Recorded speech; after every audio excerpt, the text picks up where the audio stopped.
Bonjour tout le monde et bienvenue dans Manga Show, l'émission qui parle des nouveautés manga. Et aujourd'hui on parle de l'Oxali et l'or. Donc préparez-vous à gagner beaucoup d'or et beaucoup d'argent pour devenir riche, très riche. Capitalisme, tu es là. L'Oxali et l'or, ou en japonais Katabami to Ougon, est un manga de Eiichi Kitano commencé en 2019 dans l'Ultra Jump de Shueisha. Le manga compte à ce jour 3 tomes, et en France, c'est Glénat qui édite le premier tome. Le second devrait arriver au mois de novembre 2020. Résumé. 1848. La découverte de pépites en Californie déclenche une ruée vers l'or. L'année suivante, en 1849, la rumeur se répand dans le monde entier, attirant les aventuriers dans une bourgade encore anonyme. Au même moment, dans une Irlande ravagée par la grande famine, Amelia et Connor ont tout perdu. Elle, la maîtresse, et lui, le serviteur, décident de partir pour la Californie afin de changer leur vie. C'est le début d'un long voyage au-delà de l'Atlantique et à travers les États-Unis d'Amérique. L'Oxali et l'or, c'est l'une des deux nouveautés que Glénat sort au mois de septembre avec Ashitaka The Iron Hero, dont on parlera dans un prochain manga à chaud. Pour l'heure, concentrons-nous sur l'Oxali et l'or, qui n'est pas un manga sur la ruée vers le nord, mais vers la ruée vers l'ouest. Ouais, pour une fois, j'ai réussi à trouver un t-shirt thématique. C'est pas tous les jours. Alors, je l'ai enlevé, mais le manga a un petit encart, une petite publicité de l'auteur de Golden Kamuy, Satoru Noda. Celui-ci encourage l'auteur et le manga en disant que l'auteur de l'Oxali et l'or s'est basé sur des recherches historiques et donc il y a un énorme travail de recherche. Et ça se ressent. Tu sens que l'auteur a fait pas mal de recherches et que tout doucement, discrètement, il égrène par-ci, par-là quelques petites informations, quelques petites brides de culture de l'époque. Alors des fois, il va te raconter un petit plat typique d'Irlande, ou alors les conditions des gens en Irlande à l'époque, ou bien aussi comment était la traversée de l'Atlantide, qui était pas forcément super bien. Comme le manga se veut réaliste, là on n'a pas de super pouvoir, de trucs totalement surnaturels, eh bien rajouter toutes ces informations, toute cette culture, eh ben ça enrichit un petit peu le manga qui devient encore plus palpitant. Le seul truc que je reprocherais au manga, c'est que comparé à d'autres mangas qui sont un petit peu historiques eux aussi, il manque de réels bonus en fin de tome qui t'explique encore plus de choses, qui t'approfondit les connaissances qu'on nous a un petit peu apportées dans le tome.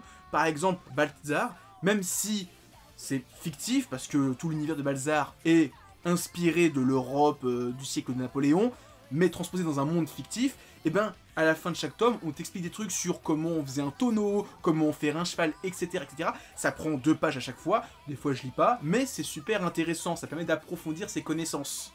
Alors, à la fin du manga, il y a 4 petites pages, mais d'histoires drôles, qui, eux aussi, font ce petit travail-là, mais j'aurais préféré avoir un peu plus de travail, déjà graphique, hein, pas juste des pages bonus, mais vraiment te montrer des dessins hyper intéressants, pour t'intéresser à la culture de l'époque, ça aurait été très intéressant. Là, bah non, c'est le seul petit défaut que je trouve au manga à ce niveau-là. Sinon, pour l'heure, le premier tome est divisé en 3 parties. Une première partie en Irlande, où c'est la dèche, parce que la pauvreté, la famine, la maladie. Alors t'as des super paysages qui te montrent l'Irlande de l'époque, avec ses grandes étendues sauvages qui sont super belles, mais à côté de ça, tu vois aussi que c'était la merde. Ensuite, on a un chapitre sur la traversée de l'Atlantique, et c'est la dèche à nouveau, parce que la maladie, la pauvreté, la famine, et tout ça dans un bateau, donc confiné, ce qui fait que c'est encore plus horrible. Et enfin, la troisième partie du tome 1, c'est l'arrivée à New York. Et c'est toujours la dèche, parce que c'est des Irlandais qui sont pauvres, malades et qui crèvent la dalle. Ah oui, de tout temps, on a détesté les immigrés, et donc les New-Yorkais n'aiment pas les Irlandais qui arrivent et qui débarquent en masse avec le ventre vide et rempli de maladies. Quand on est arrivé à ce passage-là du tome 1, j'ai pensé à 2 choses. Déjà au film Gang of New York de Martin Scorsese, qui, vous allez voir, j'ai l'impression a inspiré un tout petit peu l'auteur. Et l'autre chose à laquelle j'ai pensé, c'est la série Warrior. une série sur les migrants chinois qui arrivent en Californie. Alors ça se passe au début du XXe siècle, mais c'est pareil, t'as des immigrants qui arrivent et tout le monde les considère mal. Et ben c'est un petit peu pareil.